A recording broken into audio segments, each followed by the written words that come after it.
सालों पहले बनिया राज्य में कर्ण राजा का शासन चलता था।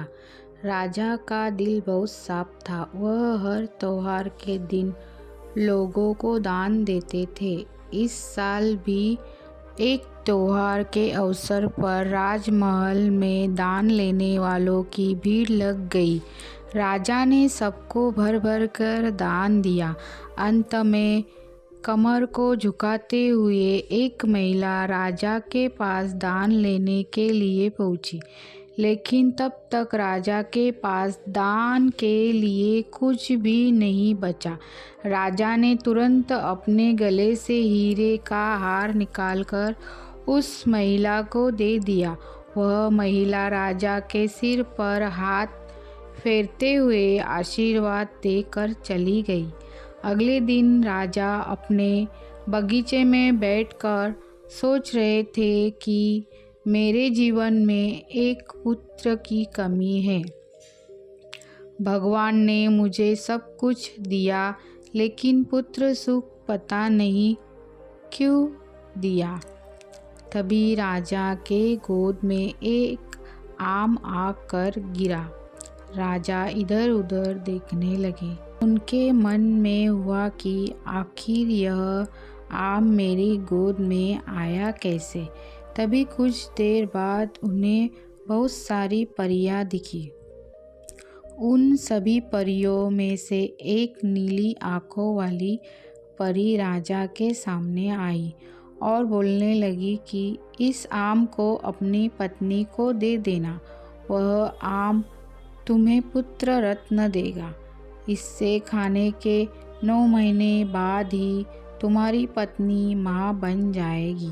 वैसे तुम्हारे भाग्य में पुत्र सुख तो नहीं है, लेकिन तुम दिल के साफ हो और बहुत दानी हो, इसलिए तुम्हें यह सुख मिला है।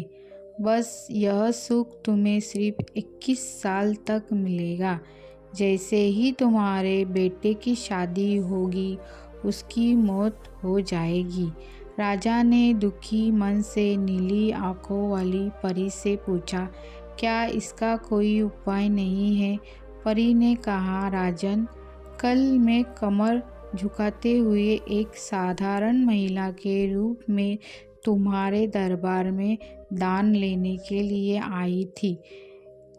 जो माला तुमने मुझे दी थी वो मेरे गले में है।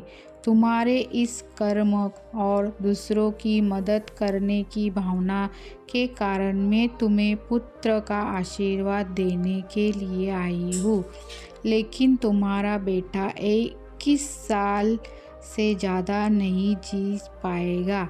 फिर भी तुम उसकी मौत होते ही उसे एक संदूक में डाल देना। उसके बाद संदूक में 4 दही के घड़े रखना और बीच जंगल में लाकर छोड़ देना। इतना कहकर नीली आँख वाली परी वहाँ से ओझल हो गई। राजा ने महल जाकर सारी बात अपनी पत्नी मैत्री को बता दी और उसे आम खाने के लिए दिया। राजा की पत्नी ने आम खाने के ठीक 9 महीने बाद एक पुत्र को जन्म दिया। बेटा होने की खुशी में राजा ने बहुत बड़ा जश्न रखा। जश्न के बाद बेटे का नाम देव रखा गया। राजकुमार देव की उम्र 21 साल की हो गई। उसके विवाह के लिए प्रस्ताव आने लगे।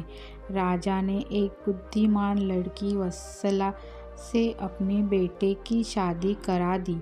शादी के कुछ ही दिनों में नीली आंखों वाली परी की बात सच हो गई और राजा का बेटा देव मर गया। राजा और रानी नीली आंखों वाली परी की बात भूल गए थे। जब वे देव के अंतिम संस्कार के लिए लोगों के साथ स्मशान की ओर बढ़ने लगे, तो राजा को परी की बात याद आ गई।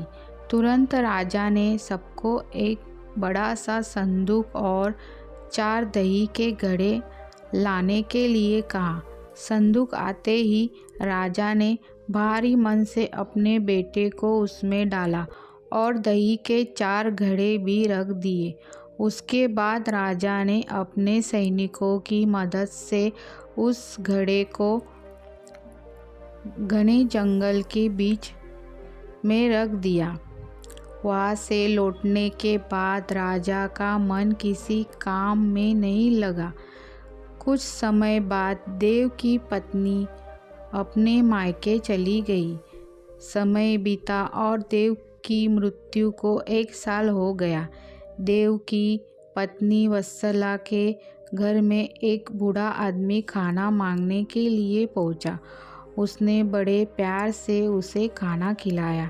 खाना खाने के बाद उस भिखारी ने अपना हाथ धोने के लिए दूसरे हाथ की मुट्ठी को खोला। तभी वत्सला ने उस मुट्ठी में अपने पति देव की सोने की चेन देखी। वत्सला ने तुरंत भिखारी से पूछा, आपको यह चेन कहाँ से मिली?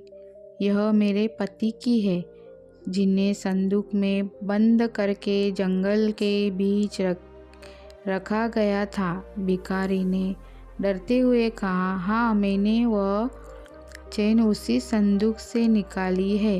वत्सला ने कहा, आप डरिए मत, मैं सिर्फ उस जंगल तक जाना चाहती हूँ जहाँ मेरे पति का संदूक रखा है।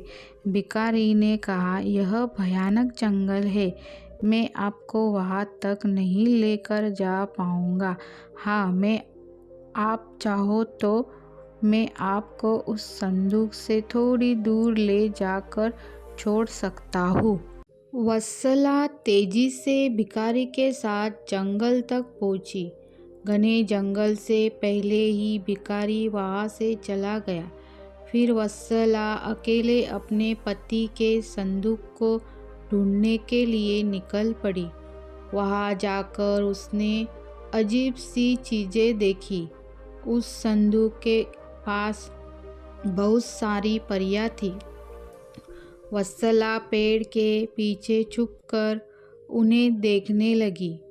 वत्सला ने देखा कि सारी परियों के बीच से एक नीली आंखों वाली परी आई और उसने संदूक में एक लकड़ी देव के मृत शरीर के सिर के पास और एक पैर के पास रखी। तभी देव संदूक से बाहर निकल आया।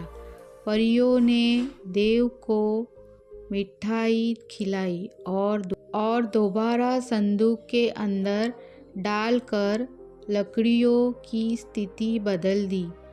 रोज रात को नीली आंखों वाली परी इसी तरह से देव को संदूक से बाहर निकालती और फिर उसी में भेज देती थी। वत्सला डरते हुए उसी जंगल में फल खाकर 3 से 4 दिन तक यह सब देखती रही। एक दिन वत्सला ने भी संदूक को खोलकर नीली आंखों वाली परी की तरह ही लकड़ी की स्थिति को बदला। तभी देव संदूक से बाहर निकल आया। देव ने जैसे ही अपनी पत्नी को देखा वह हैरान हो गया।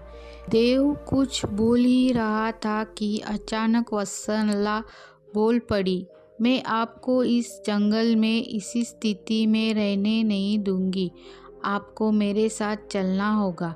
देव ने वत्सला को समझाते हुए कहा, मैं नीली आंखों वाली परी के वजह से ही इस दुनिया में आया हूँ। मैं उनकी आज्ञा के बिना कहीं नहीं जा सकता। तुम मेरे संदूक में रखा हुआ एक घड़ा अपने साथ लेकर मेरे राज्य चली जाओ। वहाँ छुप कर रहना। तुम्हें 9 महीने बाद एक पुत्र होगा। तब मैं तुमसे मिलने आऊँगा। अब तुम लकड़ी की स्थिति बदलकर मुझे पहले की तरह संदूक में जाने दो। वत्सला ने अपने पति के कहे अनुसार ही किया। सबसे पहले संदूक में पति को भेजा। फिर वह दही का एक घड़ा लेकर रूप बदलने के बाद राजमहल पहुंची और रानी को चिट्ठी भेजकर रहने के लिए जगह मांगी। रानी ने दया करके उसे राजमहल के पास ही एक कमरा रहने के लिए दिया। जब रानी को पता चला कि वह गर्भवती है तो रानी उसका ख्याल भी रखने लगी।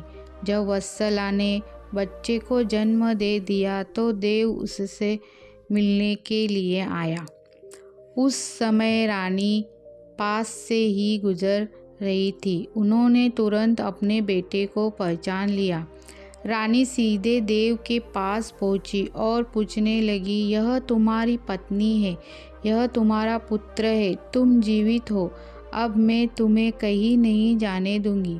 देव ने कहा, माँ, मैं आपके साथ नहीं आ सकता हूँ। इसका एक ही उपाय है, आपको अपने पोते के लिए एक उत्सव रखना होगा। आप उसमें सारे परियों को बुलाइए। जब परियां आ जाए तो नीली आंखों वाली परी का बाजूबंद किसी तरह निकाल कर जला देना।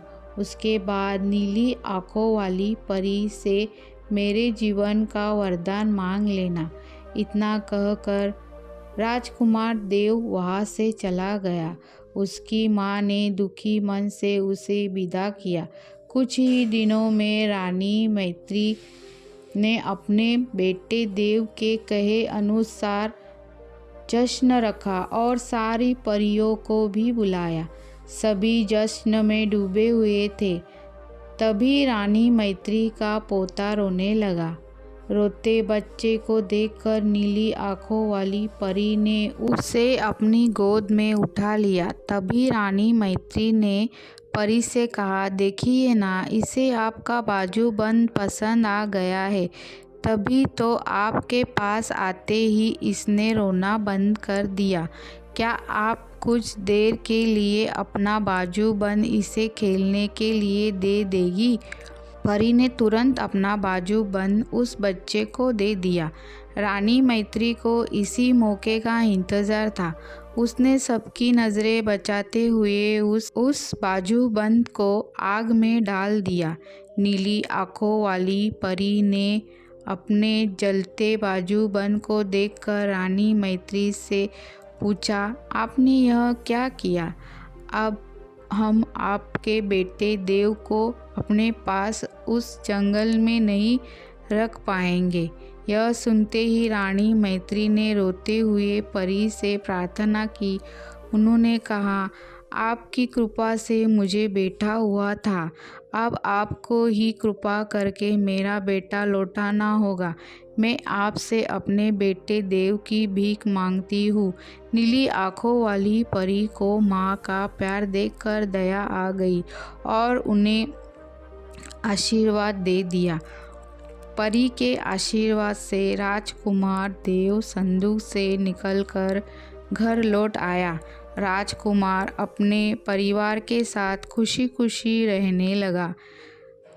कहानी से यह सीख मिलती है कि विनम्रता से सबका दिल जीता जा सकता है और सब्र व सही रणनीति के साथ इंसान मुश्किल काम को भी पूरा कर लेता है। आज के लिए बस इतना ही। वीडियो पसंद आया होगा तो लाइक, शेयर और कमेंट कीजिए। धन्यवाद।